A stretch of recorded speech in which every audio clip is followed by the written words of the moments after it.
Hello mga lalabs! Kumusta ang lahat guys? Magluto tayo ng creamy bechamel meat. Ayan guys. Una, gigisa ko muna yung onion garlic guys. Kasi kailangan kong ipa-brown yung onion natin bago natin ilagay ang ating giniling na meat. Ayan guys. Siyempre, hinugasan ko muna yung meat guys. Ayan.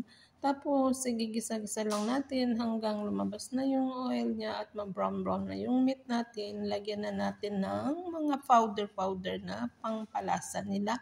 Siyempre, sinamahan na rin natin ng Maggi cubes dahil yan ang ating pangpasarap. Ayan guys, nilagyan ko na yung mga lahat ng powder na nilalagay nila guys. Pagkatapos niyan guys, yung tomato ko guys ay biniblend ko guys kasi ayaw nga ng alaga ko na malalaki-laki yung So, ang ginawa ko guys, biniblend ko yung kamatis guys. Ayan, para mas masarap siya guys na may fresh kamatis bago ko nilagyan ng tomato sauce. Siyempre, ang tomato sauce natin guys, pampakulay at saka pangpalasa din. Sinamahan ko na rin ng all-purpose cream. Ayan guys, nabulol-bulol na tayo guys. Ayan guys, nilagyan ko siya ng cream para mas masarap habang pinapakulo natin ang ating macaroni.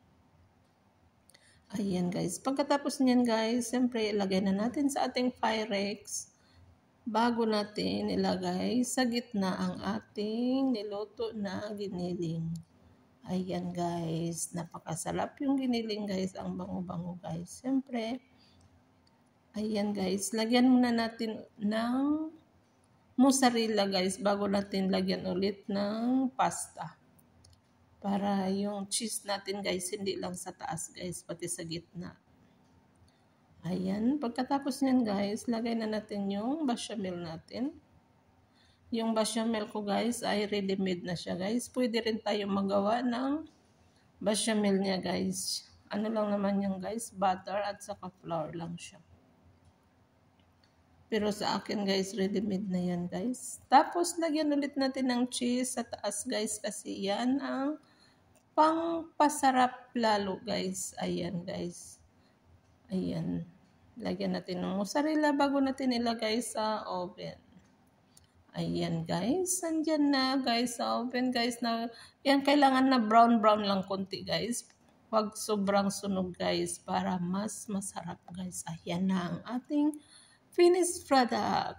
Thanks for watching. Enjoy your meal. Thank you. Follow for more. Bye.